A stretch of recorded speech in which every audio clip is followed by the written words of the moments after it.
Hello everyone, welcome to this video. In this particular session, we are going to discuss the reasoning section of your 2022 SEBI Grade A Phase 1 examination. And इस video के through आपको ये समझ में आएगा कि reasoning के questions को कैसे अप्रोच किया जाता है, कैसे सॉल्व किया जाता है, सो दैट आप एक आइडिया लगा पाओ कि आपको कैसी प्रिपरेशन करनी चाहिए अपनी सेबी ग्रेड ए एग्जाम के लिए. ओके, सो यहाँ से आप एक आइडिया ले सकते हो इन प्रीवियस ईयर क्वेश्चंस के जरिए कि एग्जाम में किस टाइप के क्वेश्चंस एंड किस लेवल के क्वेश्चंस पूछे जाते हैं, जो कि आपकी प्रिपरेशन जर्नी में बहुत ज़्यादा इंपॉर्टेंट होता है. सो स्टार्ट से एंड तक जरूर देखिएगा गाइज, एंड लाइक भी जरूर करना वीडियो को if you like the content here. Okay, so before starting this session, यहाँ पे एक important information आप सभी के लिए. If you are someone new and if you are someone जिसको काफ़ी चीज़ें इसमें सभी ग्रेड एग्जाम के बारे में जाननी है, तो ये आप गाइड बुक डाउनलोड कर सकते हैं. इस गाइड बुक के अंदर आपको प्रीवियस ईयर क्वेश्चंस मिलेंगे, so that again you can analyse and get an idea कि हर एक जो सब्जेक्ट है उसमें किस टाइप के क्वेश्चंस पूछे जाते हैं आपके लिए. आपको यहाँ पे से इंपॉर्टेंट टॉपिक्स भी जानने को मिलेंगे, रिसोर्सेज एंड स्ट्रेटेजी भी आपको जानने को मिलेगी सभी ग्रेड एग्जाम के लिए.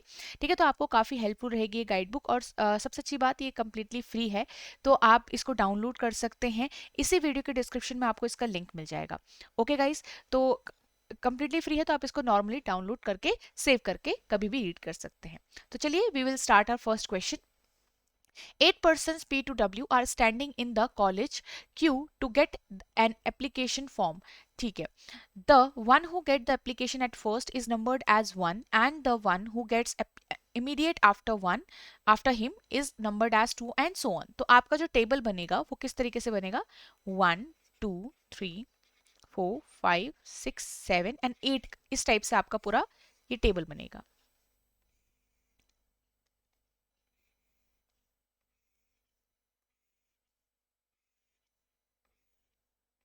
ओके, अब वन बाय वन हम यहाँ पे से कंडीशंस रीड करेंगे. Only 3 persons are standing between U and T and T stands on an even numbered position before R. Okay, so T stands on an even numbered position. So T will be here, T will be here and T can be here and it is immediate before R, तो R आपके पास यहाँ पे आ जाएगा. तो only these three possible positions for T will be there.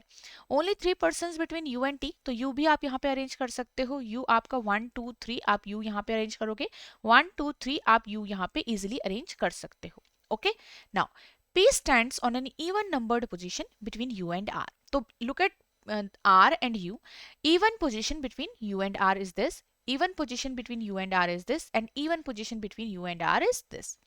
The number of persons standing before P is same as after V. So before P 1 2 3 and after V 1 2 3. Before P and before V are same. Before P 1 2 3 and after P will be 1 2 3. So we arranged P V in every case.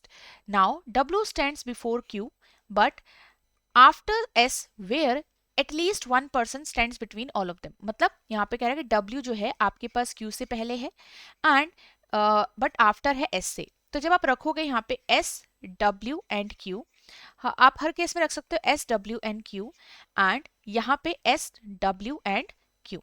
Now they said that at least one person should be between them in ठीक है. अब यहाँ पे आप देखोगे S और T आपके पास है, W और Q आपके पास एक साथ है, तो 1 पर्सन एटलीस्ट इनके बीच में नहीं है, ये केस कैंसिल्ड आउट हो जाएगा ये वाला. ठीक है, नेक्स्ट आपके पास S एंड W के बीच में भी एटलीस्ट 1 पर्सन है, ये केस भी आपका कैंसिल्ड आउट हो गया. नेक्स्ट आपके पास लास्ट में है S and W and Q, सबके बीच में एक एटलीस्ट एक पर्सन तो है ही, तो this is the final case. यहां से अब हम आगे चलते हैं क्वेश्चंस पे. Who among the following persons stands at last? Last में यहाँ पे कौन दिख रहा है आपको? Q, right? लास्ट में आपको यहाँ पे कौन दिख रहा है? Q. तो आप क्या कर यहाँ पे आंसर करोगे? Q आंसर करोगे. Okay,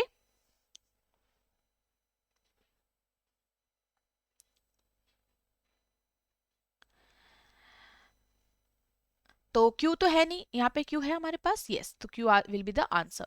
next, how many persons are standing before P? तो how many persons are standing before P? 1 2 3 persons. तो कितने पर्सन हो गए? 3 person. Next, which of the following, okay, तो यहाँ पे आएगा S is the first person to stand in the queue. तो S जो है वो फर्स्ट पर्सन है, बिल्कुल ठीक है, ये करेक्ट है. 3 person standing between W and R, 3 person W and R के बीच में है, ये भी करेक्ट है. ठीक है। नेक्स्ट आपके पास है T stands immediate before Q, तो टी जो है वो इमीडिएट बिफोर क्यू है, no it is not immediate before Q, तो आपका आंसर क्या हो जाएगा यहाँ पे first and second. What is the position of W from the last of the queue, तो लास्ट ऑफ द क्यू मतलब यहाँ से काउंट, नीचे से बॉटम से काउंट करोगे तो 1 1 2 3 4 5 6, तो the position will be sixth. Now, next question. Now remember guys, first you can pause this video and then आप एक बार ट्राई करो खुद से, एंड उसके बाद यहाँ पे आप खुद से फिर सॉल्यूशन को भी देख सकते हो, is your solution is correct और नॉट। ठीक है, तो आप यहाँ पे ये भी एनालाइज कर पाओगे कि आप क्वेश्चन सॉल्व कर पा रहे हो सही से या फिर नहीं कर पा रहे हो।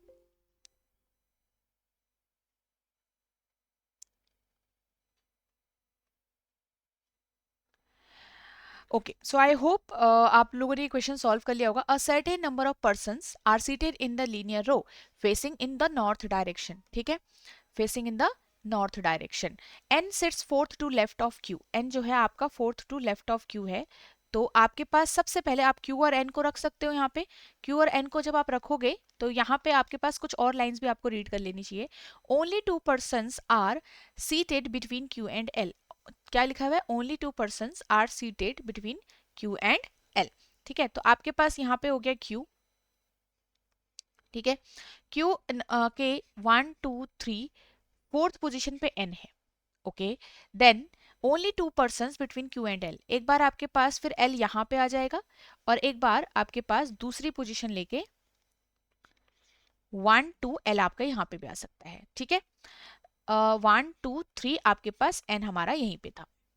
Next they said the number of persons seated between n and l is same as l and p, तो p आपके पास यहाँ पे आ जाएगा, तो n और l के बीच में 1 2 3 और कितने पर्सन है, 1 2 3 6 पर्सन है n और l के बीच में, तो l और p के बीच में 1 2 3 1 2 3 6 पर्सन आपके यहाँ पे पूरे हो गए।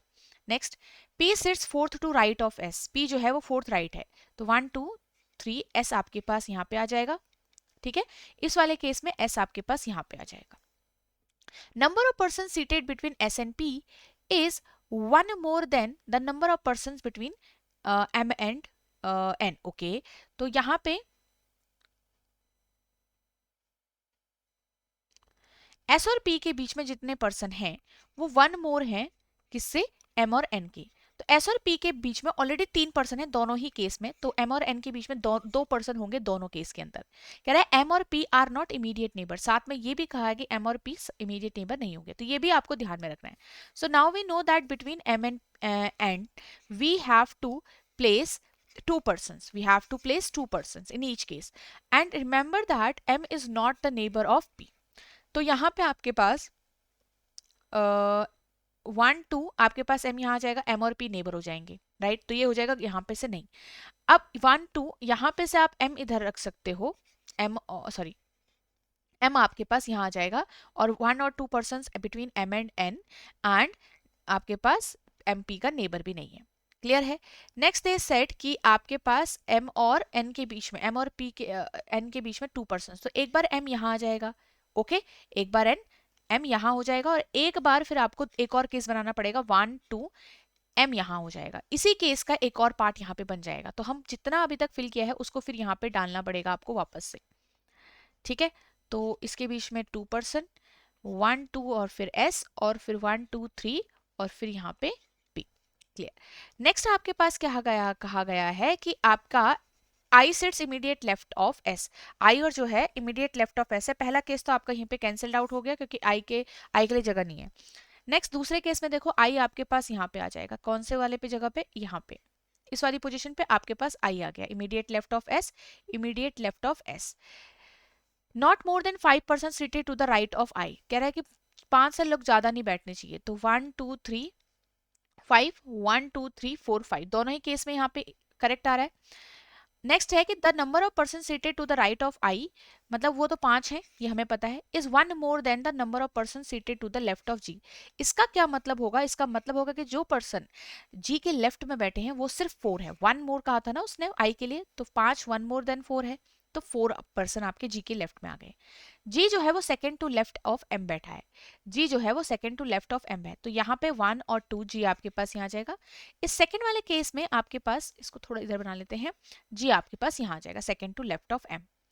अब आपके पास जो जी है, second to left of M तो आपने बना लिया, तो 1 2 3 4 यहाँ पे हो गया, 1 2 3 4 आपका यहाँ पे हो गया ये, ठीक है। नेक्स्ट उसने कहा only 3 person between G and T neither sit adjacent to Q nor N, कह रहा है जी और टी के बीच में 3 लोग हैं और T neither sits adjacent to Q nor N, ठीक है। तो आपके पास देखो, अगर 1 2 3 में यहाँ पे तो क्यू जी और टी के बीच में, ओके, तो 1 2 3 टी को क्यू के इमीडिएट नेबर नहीं रख सकते, तो आपके पास टी को यहाँ पे रखने की पोजीशन है। सेकंड केस में भी आपके पास टी को आप एन के नेबर में नहीं रख सकते, टी को आप यहाँ पे रख सकते हो लास्ट में। T neither sits adjacent to Q और एन हमने दोनों में कर लिया। More than 2 persons are seated between T and N, T और एन के बीच में 2 से ज्यादा लोग होने चाहिए, तो पहला दूसरा केस भी आपका यहीं पे कैंसिल्ड आउट हो जाता है। ये जो लास्ट केस हमें दिख रहा है ये हमारा करेक्ट आंसर हो गया। ओके, चलिए नेक्स्ट इस पे सॉल्यूशन में चलते हैं, क्वेश्चंस पे चलते हैं। How many persons are seated in the row, आप पूरे काउंट करो यहाँ पे, तो 12 16 20 एंड 24, तो टोटल आपके पास 24 पर्सन्स यहाँ पे आ गए। नेक्स्ट है who among the following person sit to the left of N, N के लेफ्ट में कौन कौन है, तो क्या जो इमीडिएट राइट ऑफ आई है वो गलत, ये तो गलत आ गया। Second to right of G left side है, यस ये भी करेक्ट है, और टी के लेफ्ट है एन के, ये भी ठीक है, तो सेकंड एंड थर्ड आपका यहाँ पे करेक्ट आंसर बनेगा। How many persons are sitting between M and S, M और एस के बीच में देखो 3 3 6 और 9 और 12, I think 12 persons will be my answer, ठीक है। एक बार दोबारा काउंट कर लेते हैं, 3 7 10 और 12, हाँ। Next question, what is the position of S from the right end, right end से एस की पोजीशन फिफ्थ है, क्या है फिफ्थ, तो answer will be B option, clear. चलो नेक्स्ट क्वेश्चन की तरफ।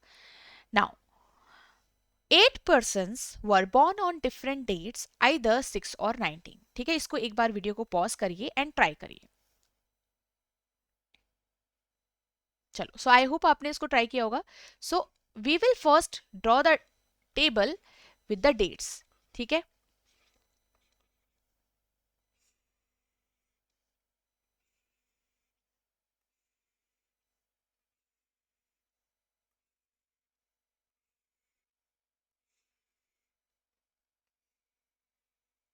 हमारे पास मंथ्स कौन कौन से हैं, जनवरी है, अप्रैल है, जून है और जुलाई है, ठीक है। अब यहाँ पे फर्स्ट कंडीशन है that S was born 2 months before P and both were born on an और इवन नंबर डेट, तो 2 मंथ्स बिफोर का मतलब क्या है, देखो अगर यहाँ पे P जो है वो अप्रैल में बॉर्न हुआ है तो इसका 2 मंथ बिफोर होगा मार्च एंड फेब, फेब का मंथ तो हमारे पास हो नहीं सकता, तो ये हमारे पास पॉसिबल नहीं है, राइट। चलो अब देखो नेक्स्ट, यहाँ पे S जो है वो 2 मंथ्स बिफोर ऐसे करके है। अब P हमने अप्रैल में रख के देखे, P जनवरी में तो हो नहीं सकता क्योंकि उससे पहले के मंथ है ही नहीं। नेक्स्ट अगर आप जून में रखो, जून में रखा मई एंड अप्रैल, क्या आपके पास ये आ रहा है, ये ठीक आ रहा है। नेक्स्ट आप जुलाई में रख के देखो एक बार, इसको जुलाई में रखा, जून में रखा, और क्या मई पॉसिबल है, नहीं। तो आपके पास पी और एस के लिए एक ही जगह पॉसिबल होगी कि पी आपका एस आपका 6 अप्रैल को हो गया, पी आपका 6 जून को हो गया, क्योंकि यही पॉसिबल 2 मंथ्स के गैप में बचेगा, मतलब सॉरी आपके पास 2 मंथ्स बिफोर देन पी आपके पास यही बनेगा, और इवन डेट ऑलरेडी दी है। 2 person born between P and U, तो 2 पर्सन एक बार नीचे भी आ सकता है P और U, और एक बार आपका U ऊपर भी आ सकता है, तो आप ऊपर दोनों और नीचे साइड दोनों आप बनाओगे। T जो है वो 3 मंथ्स बिफोर एस आर है, और R was not born in April, again फिर से आप ये कंडीशन बनाओगे कि T जो है वो 3 मंथ्स बिफोर है आर के, तो 1 और 2, अगर आर यहाँ पे आप अप्रैल में रखते हो सपोज, तो आपके पास अप्रैल, मार्च, फेब और जनवरी ये हमारे पास सही बैठ रहा है, बट अप्रैल में आर को मना किया है, तो ये वाला केस गलत हो जाएगा। अब अप्रैल में नहीं रखे, आप जून में भी रखोगे तो ये गलत होगा, वैसे तो जून आपके पास मई, फिर अप्रैल, और फिर आपके पास मार्च तो है नहीं, तो ये हो नहीं सकता। नेक्स्ट देखो आपके पास जुलाई में, तो जुलाई में अगर आपने आर को रखा, फिर जून, फिर मई, और फिर यहाँ पे अप्रैल, ये हो गया 3 मंथ्स बिफोर। अब आप आराम से देखो, जुलाई में आपके पास आर के लिए पहले केस में एक ही जगह है, दूसरे केस में आपके पास 2 जगह है, ठीक है। उसने कहा आर जुलाई में होगा, तो टी को अप्रैल में होना चाहिए, टी के अप्रैल के लिए एक ही जगह बची है, तो हम दोनों ही केस में टी को फिक्स कर दिया। पहले केस में आर फिक्स है, दूसरे केस में आर फिक्स नहीं है। Number of persons before R same as after W, तो बिफोर आर और आफ्टर डब्ल्यू यहाँ पे फिक्स हो जाएगा। बिफोर और आफ्टर डब्ल्यू में देखो, आर अगर मैंने यहाँ पे रखा तो डब्ल्यू यहाँ पे फिक्स नहीं हो सकता, तो आर को यहाँ से हटाओ, इसका मतलब एक ही पोजीशन होगी, क्योंकि डब्ल्यू फिर आप यहाँ पे फिक्स कर सकते हो टॉप पे। Q was born before V, Q जो है वो V के पहले है, ठीक है, Q जो है वो V के पहले है, साथ में Q जो है वो P से यंगर नहीं होगा। P से यंगर दूसरे केस में दिख रहा है, तो दूसरा केस कैंसिल होगा, फर्स्ट केस हमारा फाइनल सॉल्यूशन बन के आएगा। ओके, चलो अब यहां से क्वेश्चंस पे चलते हैं। How many persons were born between Q and V? 4 persons. Who among the following person was born immediate before P? तो immediate before P आपके पास T है, बट T का यहाँ पे कोई दिया नहीं है ऑप्शन, तो immediate after S will be the correct answer. Next, इनमें से अलग कौन है? Q, W एंड S को देखो सबसे पहले, तो Q, W and S, Q और S में यहाँ पे पास हमारे पास एक कॉमन चीज दिख रही है, P और V की बात हो रही है, P और V नहीं, 2 persons आफ्टर S तो ये वाला है, और इमीडिएट बिफोर यू तो ये वाला है, तो ये सारे ही 6th को हुए हैं, सिर्फ W ऐसा है जो 19th को हुआ है और सारे 6th को है, तो यही हमारा ऑड वन आउट हो गया। On which of the following date and month does W born, तो W कब हुआ है आपके पास? 19th of January, 19 January will be the correct answer. चलिए गाइस नेक्स्ट क्वेश्चन पे चलते हैं। Kindly pause this video and try to solve this one. चलो, सो आपके पास ये नंबर है 965, इसमें कहा गया है कि if we will interchange the first and second digit to each other, है ना, देन हम थर्ड एंड फोर्थ को भी इंटरचेंज करें, फिर फिफ्थ और सिक्स्थ को भी, और सो ऑन चलता रहेगा जब तक एंड नहीं हुआ। फिर बताओ कि कौन से digit will be the second to the left of the digit which is fifth from the left end. अब इसको पहले सिंप्लीफाई कर दो जो लास्ट में पूछा गया है। आपको दोनों साइड लेफ्ट से पूछा गया है, तो आपको क्या करना है, फिफ्थ में से सेकंड को माइनस कर दो, आपको अब थर्ड डिजिट निकालना है सिर्फ, बट कहां से निकालना है थर्ड डिजिट? आपको लेफ्ट से निकालना है, ठीक है। अब आपको पूरा सॉल्व ही नहीं करना है नंबर, आपको सिंपल देखना है कि थर्ड डिजिट फ्रॉम लेफ्ट तक कहां पे जा रहा है। नाउ यू नो कि जो आपके पास नंबर है वो 96571 ऐसे कुछ करके है, तो ये दोनों इंटरचेंज हो जाएंगे, ये दोनों इंटरचेंज हो जाएंगे, राइट, बाकी सब भी इंटरचेंज हो जाएंगे। ऐसे करके आपके पास यहाँ पे क्या आएगा कि जब 6 एंड 9 यहाँ आएगा, 7 एंड 5 यहाँ आएगा, तो नाउ यू नो कि लेफ्ट से सेवेंथ जो थर्ड जो पोजीशन पे 7 नंबर है, तो आप आंसर इसको आराम से कर सकते हो, आपको ये पूरा पूरा फॉर्म नहीं करना है। So in this type of question you should know कि अल्टीमेटली क्वेश्चन ने पूछा क्या गया है, तो आप उसको एक बार सिंप्लीफाई करने का ट्राई करो, एंड देन आपका यहाँ पे काफी टाइम सेव हो सकता है।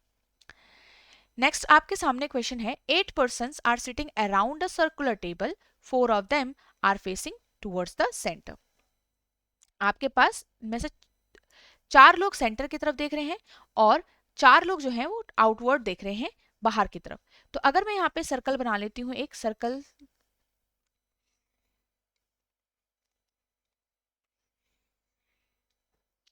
पूरे 8 पर्सन से हमारे पास some people are facing south और सॉरी इनसाइड एंड आउटसाइड है। यहाँ पे हमारे पास जो क्वेश्चन है वो इनसाइड आउटसाइड का है।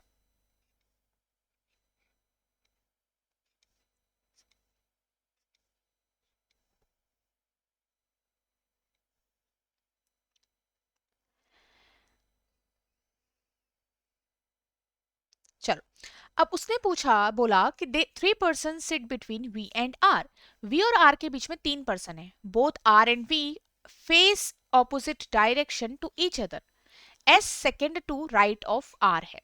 अब यहाँ पे जब दोनों ही ऑपोजिट डायरेक्शन में है, तो आर का अगर सेकंड टू राइट हमें फाइंड आउट करना, तो एक बार आर को इनसाइड फेस करवाओ, एक बार आर को आउटसाइड फेस करवाओ। तो यहाँ पे हमने आर को एक बार आउटसाइड फेस कर दिया, यहाँ पे एक बार क्या करते हैं, आर को इनसाइड फेस कर देते हैं, ठीक है। अब उसने जब कहा कि आर और वी के बीच में 3 पर्सन, तो वी यहाँ पे आ जाएगा, वी आपका सामने आ जाएगा। दोनों ही ऑपोजिट डायरेक्शन में फेस करता है, तो वी इनसाइड, आर इनसाइड है तो वी आउटसाइड, आर आउटसाइड तो वी इनसाइड आ जाएगा। एस जो है वो सेकंड टू राइट है, एस यहाँ पे आ जाएगा, एस जो है वो यहाँ पे आ जाएगा आपके पास second to right direction. Next देखिए, डब्ल्यू जो है वो second to W faces the one who sits second to right of V. अब V जो है हमारे पास यहाँ पे second to right of V कौन है?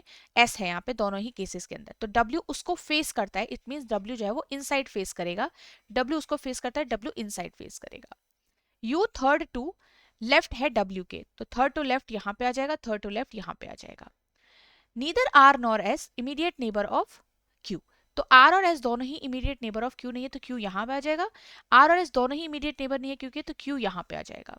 ठीक है, नेक्स्ट आपके सामने और क्या है? T फेसेस द वन, कह रहा है T जो है faces the one who sit second to left of Q and both are facing in the same direction.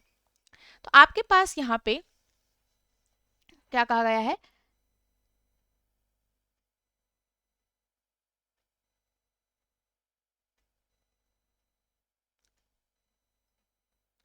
T जो है T faces the one who sit second to left of Q। तो second to left of Q यहाँ पे दोनों side पे कोई ना कोई पर्सन होगा, तो टू टी इन दोनों में से एक जगह आएगा। P जो है वो फेस आउटवर्ड करता है, P facing outward and the immediate neighbour of P facing the opposite direction of okay. तो P जो है वो आउटवर्ड फेस कर रहा है और जो दोनों ही इमीडिएट नेबर्स हैं P के, वो उसके ऑपोजिट दिख रहे हैं। इसका मतलब P के जो इमीडिएट नेबर होंगे वो दोनों ही इनसाइड फेसिंग होंगे। वो दोनों कहाँ होंगे? इनसाइड फेसिंग होंगे। अगर आप यहाँ पे देखो T और P के लिए एक ही जगह बच रही है, ठीक है। अगर यहाँ पे मैं ध्यान से देखूं तो T और P के लिए एक ही जगह बच रही है यहाँ पे। तो आपके पास P यहाँ आ सकता है, T यहाँ आ सकता है, P यहाँ आ सकता है, T यहाँ आ सकता है। ओके, अब आगे देखो, इस वाले केस में यहाँ पे अगर मैं P को रखूंगी तो P के जो दोनों ही नेबर हैं वो ऑपोजिट डायरेक्शन में फेस कर रहे हैं, राइट। तो P को हमें यहाँ रखना पड़ेगा, P के दोनों नेबर उसके ऑपोजिट देखेंगे, तो यहाँ पे P करेक्ट हो गया। T बचा है, T आपका यहाँ पे हो गया। ठीक है, नेक्स्ट उसमें देखो आपके पास उसने क्या कहा? P के जो दोनों ही नेबर हैं वो उसके ऑपोजिट फेस कर रहे हैं। अगर यहाँ पे देखो तो second to left of Q, तो second to left of Q अगर यहाँ पे कोई भी पर्सन हो T, तो यहाँ पे आएगा, राइट। तो सेकंड टू लेफ्ट के लिए आपको Q को इनसाइड फेस करवाना पड़ेगा, T उसके ऑपोजिट आ गया। ठीक है, P आपके पास यहाँ आ गया, P आउटसाइड फेस करेगा, उसके दोनों ही नेबर उसके ऑपोजिट देखेंगे। यहाँ हमारे पास इतना क्लियर हो गया। ठीक है, T फेसेस इनसाइड आपके पास आ गया। अब यहाँ पे 1 2 3 4 5 पर्सन इनसाइड फेस हो गई, तो ये वाला तो हमारा गलत हो जाएगा, राइट। नेक्स्ट देखो 1 2 3 पर्सन आपके पास इनसाइड ही फेसिंग है, राइट। आपके पास यहाँ पे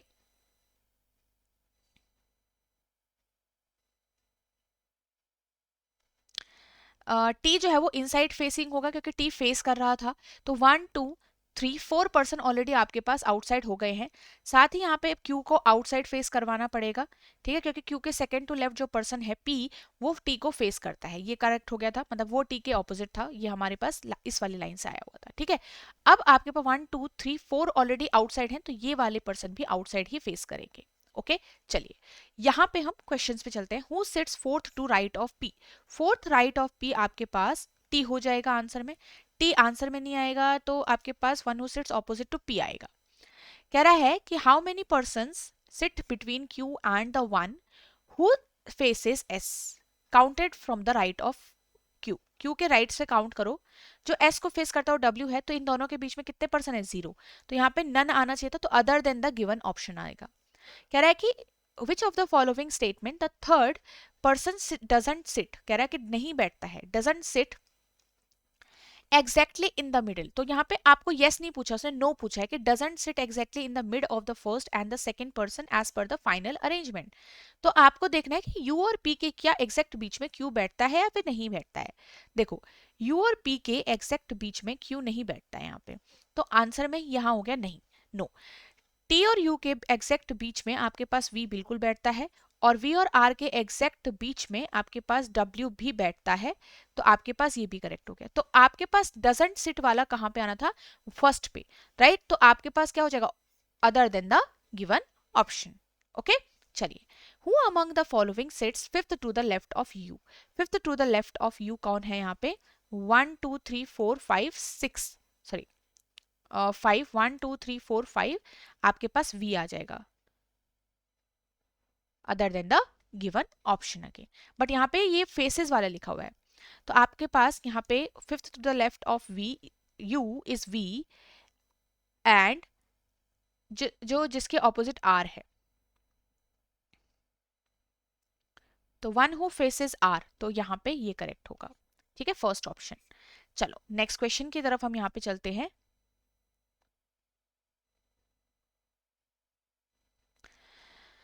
स्टेटमेंट है the employees of this public organisation have decided to oppose the government control and their toward push towards the cooperative actions with other organization. The government have no control over its organization and their actions. तो यहाँ इस particular statement के लिए argument क्या है, इतना important नहीं है। A public organisation functions better without the cooperative decision making. यहाँ पे ये दोनों ही जो हमारे पास आर्ग्यूमेंट हैं वो क्या है, स्ट्रॉन्ग नहीं है। ठीक है, क्योंकि इसमें पूरे आपको एक तरीके से जो रीजंस हैं और जो एक्सप्लेनेशंस हैं वो नहीं मिल रही है कि व्हाई पीपल आर ओपोजिंग और क्या उसके पीछे का और रीजन है। नेक्स्ट है कि should those with tattoos on visible body parts irrespective of their cultural values be barred from the public appearance, मतलब उनको बाहर आने से रोक है, उनको लोगों के सामने नहीं जाना चाहिए पब्लिक में। तो कह रहा है yes public is not comfortable with drawing on the natural human body. अब देखो ये अब एक पर्सनल ओपिनियन टाइप हो गया कि if someone is feeling uncomfortable by looking at someone else, कि वो अब वो उसका वो क्या कर रहा है, वो पर्सन जो है वो अपने में है, राइट। वो आपका कुछ नहीं वहां पे एक तरीके से आपकी लाइफ में कुछ इनपुट नहीं डाल रहा है, कुछ परेशानी नहीं क्रिएट कर रहा है। So is it really important, ये क्या जो हमारे पास जो फर्स्ट आर्ग्यूमेंट उसने दिया है कि public is not comfortable with drawings on other human skin, तो यहाँ पे it is not important here. ठीक है, सो जो चीज़ इंपॉर्टेंट इतनी नहीं है उस चीज़ को हम यहाँ पे उतना हार्मफुल इफेक्ट नहीं बोल सकते, तो आपके पास ये क्या होगा, स्ट्रॉन्ग नहीं है, ये एक वीक आर्ग्यूमेंट है। सिमिलरली नेक्स्ट वाला, yes public with tattoos look disfigured, तो ये भी क्या है, एक वीक आर्ग्यूमेंट माना जाएगा। तो दोनों ही ये क्या है, यहाँ पे स्ट्रॉन्ग आर्ग्यूमेंट नहीं है। ओके, चलो next and the last question.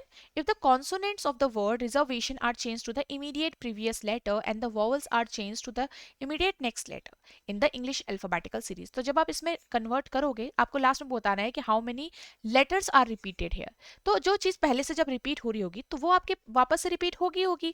तो आपके पास आर एंड आर रिपीट होगा, तो आर जिसमें भी चेंज होगा वो आपका रिपीट होगा, तो एक ये हो गया। आपका ई और ई से जो होगा वो आपका रिपीटेशन में आएगा, तो ये भी आपका हो गया। तो आपके पास दो वैसे ही यहाँ पे आंसर में आ जाएगा। ओके, तो the answer should be option number D 2। चलिए, so that's all for today's video everyone, and I hope you like today's session, and remember that you have to solve the questions and you have to learn how to approach reasoning questions so that आप exam में इतना यहाँ पे एक sufficient amount of questions कर पाओ। Okay, so practice is really needed and आपको धीरे धीरे और प्रैक्टिस करनी पड़ेगी जब आपको किसी एक सेक्शन में यहाँ पे मार्क्स लेके आने होते हैं। सो एवरीवन, यहाँ पे आप और भी चीज़ें कवर करना चाहते हो, जैसे कि आपके और भी सब्जेक्ट्स हैं और भी इंपॉर्टेंट चीज़ें हैं जो आपको कवर करनी है for phase 1, for phase 2 and for interview also, तो ये सारे जो कोर्सेज हैं आपके सभी ग्रेड एग्जाम के लिए काफ़ी यूजफुल रहेंगे। So you can consider these courses. As you can see आपका फेज 1+2 के लिए लाइव क्रैश कोर्स है जो आपकी काफ़ी हेल्प करता है आपके एग्जाम के लिए।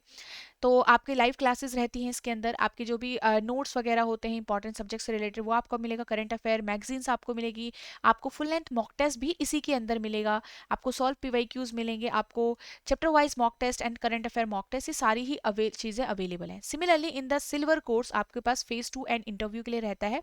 इफ़ यू आर समवन जिसको फेज 1 नहीं प्रिपेयर करना है, फेज 2 ही करना है और इंटरव्यू करना है, तो सिल्वर कोर्स आपके लिए काफ़ी इंपॉर्टेंट रहेगा and these are the deliverables in this particular course.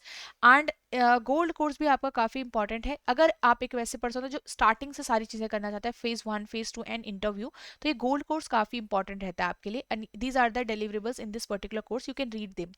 यहाँ पे आप वैलिडिटी भी चूज कर सकते हो अपने कोर्स के अपने हिसाब से एंड इन दोनों ही कोर्सेज के अंदर, and you can easily enrol in these courses. आप इसी वीडियो के डिस्क्रिप्शन में जाइए, आपको कोर्स का लिंक मिल जाएगा एंड यहाँ पे आप edutap.in वेबसाइट भी विजिट करके यहाँ पे आप एक बार देख सकते हो। सो यहाँ पे एक बार मैं आपको यहाँ पे शो कर देती हूँ कि आपको सारी चीज़ें जो है वो कैसे दिखने वाली है। ठीक है, तो आप यहाँ पे edutap.in वेबसाइट पे जाओगे इस टाइप से, ठीक है, ये आपको इस तरीके से ओपन हो जाएगा। आपको कोर्सेज पे जाना है, कोर्सेज पे आपको सभी ग्रेड 8 कोर्सेज चूज करने हैं। ठीक है। एंड यहाँ से आपको स्क्रॉल डाउन करना है थोड़ा सा, and these are the courses here. आप यहाँ पे टेस्ट सीरीज को भी कंसिडर कर सकते हैं फॉर समवन जो सिर्फ टेस्ट देना चाहता है और सिर्फ खुद को मॉक टेस्ट वगैरह कवर करना चाहता है। सो फेज 2 के भी टेस्ट सीरीज आपके लिए अलग से हैं, एंड फेज 1 प्लस फेज 2 के लिए भी आपके पास अलग से टेस्ट सीरीज हैं। तो आप इनको कंसिडर कर सकते हो। बाय नाउ पे जाके you can enrol in it. Okay, and then here are the courses. And if you're someone who's preparing for other exams also and you want to purchase a course जहाँ पे आप सारी ही exam के लिए एक साथ कवर कर पाओ और अलग अलग चीज़ें आपको बाय ना करनी पड़े, so these there are the combo courses also as you can see here। तो आप इनको कंसिडर कर सकते हो। so if you will visit the edutab.in website, so you can look at all the details regarding the course जो भी आपको यहाँ पे जिसमें भी आप टारगेट कर रहे हो।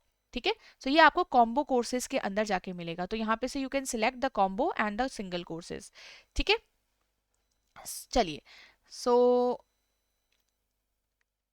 यहाँ पे आप इनको जरूर देखिएगा, कंसिडर जरूर करिएगा कि what are the important features of this courses, so that आप एक इन्फॉर्म्ड डिसीजन यहाँ पे ले पाओगे। Thank you so much guys and all the best for the exam.